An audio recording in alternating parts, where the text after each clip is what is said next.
Happy St. Patrick's Day, everybody! Today's video, I am going to be making these fun sugar cookies with some green frosting in honor of today. And I'm going to be giving you some St. Patrick's Day trivia and history of the day in case you didn't know, which I didn't know until I read this. Let's jump into the video. So I just got these basic sugar cookie mix from Target, I think, and the same with the frosting.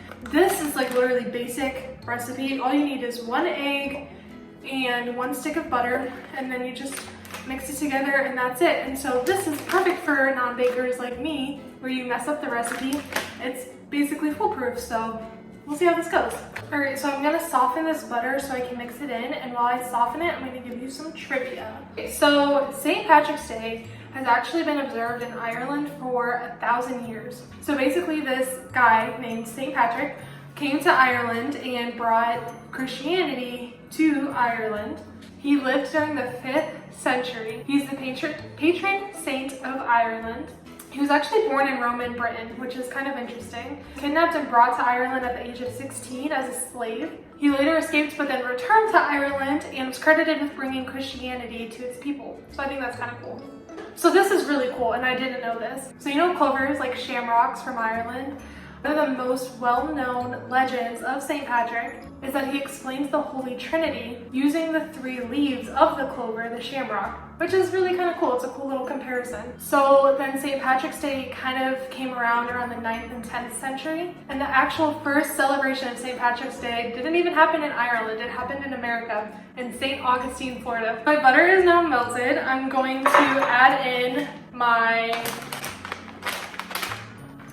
I was trying to tear this and there isn't even, it says tear here, but there isn't like a little indentation to tear it, so I'm gonna have to cut this with scissors. I'm gonna go grab those. All right, so I'm gonna add the, what would you call this?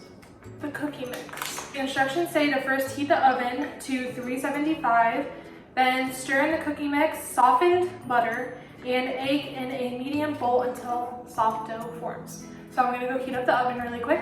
Okay, so while that's heating up, I'm gonna go ahead and make the cookie dough and give you some more facts about Ireland and St. Patrick's Day. So you know how everybody wears green on St. Patrick's Day because green is associated with Ireland and the flag and the colors and everything? Well, supposedly, we should be wearing blue instead. So St. Patrick himself, his official color was St. Patrick's blue, which is like a light sky blue. The color green only became associated with the holiday because of the Irish independence movement in the late 18th century. That's 13 centuries after St. Patrick was alive.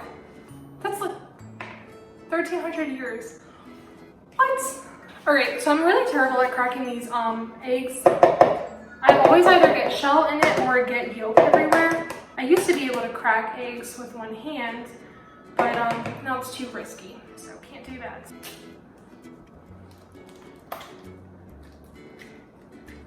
Only a little bit demolished. So like I mentioned before, St. Patrick was born in Roman Britain. He wasn't actually Irish himself. He was born to Roman parents in Scotland or Wales in the late 4th century. And you know how usually on St. Patrick's Day, everybody uses it as an excuse to go out and get drunk and drink green beer? It used to actually be a dry holiday. Up until actually the 1970s, pubs were closed on St. Patrick's Day in honor of the holiday. Of course, now everybody is drinking and celebrating with green alcohol and things like that, so the country welcomes everybody coming in, celebrating, all the tourists. So I think it's kind of cool. I think it would be really fun to go to Ireland on St. Patrick's Day. I'm actually Irish myself, just a small part, but I think that's so cool to go and visit and see what they do and how they celebrate it. That's definitely on my bucket list.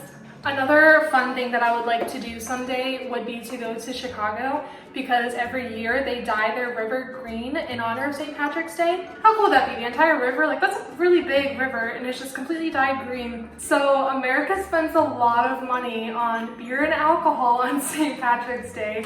In 2020, it was expected that America would spend $6 billion celebrating the holiday. $6 billion on alcohol, you guys. That's insane. And then in 2017, it was estimated that 13 million pints of Guinness would be consumed worldwide on St. Patrick's Day, because Guinness is originated from Ireland. It's a lot of alcohol. Okay, so now my cookie dough is all mixed up. I'm gonna start rolling it into little balls and putting it on the tray. So if you've ever heard of leprechauns, leprechauns are obviously associated with St. Patrick's Day. So the original Irish name for leprechauns is actually Loberson, which means small-bodied fellow. And belief of the leprechauns probably stems from the Celtic beliefs in fairies and tiny men and women who could use their magical powers to serve for good and evil. In Celtic fairy tales, leprechauns were actually cranky souls, which I know we always hear leprechauns are like super mean and like cranky all the time. They're responsible for mending the shoes of other fairies. So, I mean, it kind of makes sense why they're a little bit cranky all the time, taking care of everybody else. Leprechauns are also known for their trickery, which helps them to protect their treasure. And if you didn't know this, leprechauns apparently have their own holiday on May 13th, but they're celebrated on St. Patrick's Day with many dressing up as the wily fairies. Okay, so I have my first batch of cookies all rolled out. I'm gonna put this in the oven for 7 to 9 minutes, or until edges are golden brown. All right, fresh out of the oven and very hot. I'm gonna set these aside to cool down for a couple minutes, put a new batch in the oven so we have a little bit more dough left. Then after that, then I will put some icing on these bad boys. The cookies have cooled. We have our very green frosting and then our sprinkles. Continuing with our fun facts, many churches have cathedrals named after the St. Patrick, but the cathedral in New York City is probably the most famous. The construction began in 1858 and it opened in 1879. Ooh, this is the best frosting. It's like super whipped and like very light and airy. So I think the easiest way to put on the sprinkles, I'm just gonna dunk it in. That took a lot of sprinkles. Maybe I should not do that. But look at that little guy. Supposedly the St. Patrick, there's a myth that he got rid of the snakes in Ireland. Apparently the snakes attacked him when he was on a 40-day fast on top of a mountain, so he chased them all into the sea. A fact about Ireland is that it's actually called Emerald Isle, and it's a poetic name for the country because of the green countryside. It was first referred to that in a poem by William Drennan in his poem When Erin First Rose. And if you're wondering why everybody eats corned beef and cabbage, it's pretty much just because it was an inexpensive option for the Irish to use as a way to celebrate when they came to America.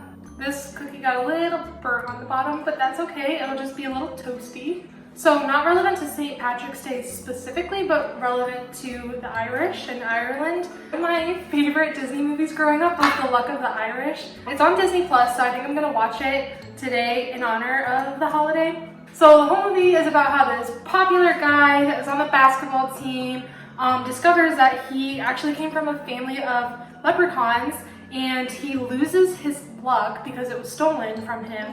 So he starts the transformation process to turn into a leprechaun, getting pointy ears and shrinking, and his hair starts changing colors. The whole movie is him trying to find his luck, the family luck, to get it back so that they don't all turn into leprechauns again. It's honestly such a good movie. If you have Disney Plus or if you have access to the movie, I would suggest watching it. I haven't seen it in a long time, but it's so good. It's just a classic. Alrighty, so my cookies are all frosted. I'm gonna do a taste test and make sure that they actually taste good.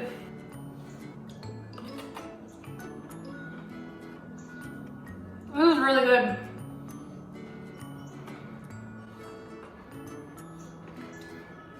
Alright friends, well that's it. My cookies are done. And that's all the facts that I have about St. Patrick's Day in Ireland.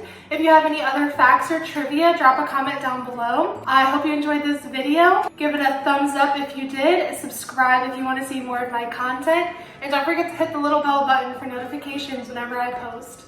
Oh, and real quick, if you guys do go out celebrating St. Patrick's Day, make sure and stay safe from COVID. Get a DD if you're drinking. Don't do anything crazy, but make sure you have fun, enjoy the holiday, drink some green beer, eat some green cookies, and I hope you have a fantastic day. Thanks so much for watching. I'll see you guys in my next video. Bye!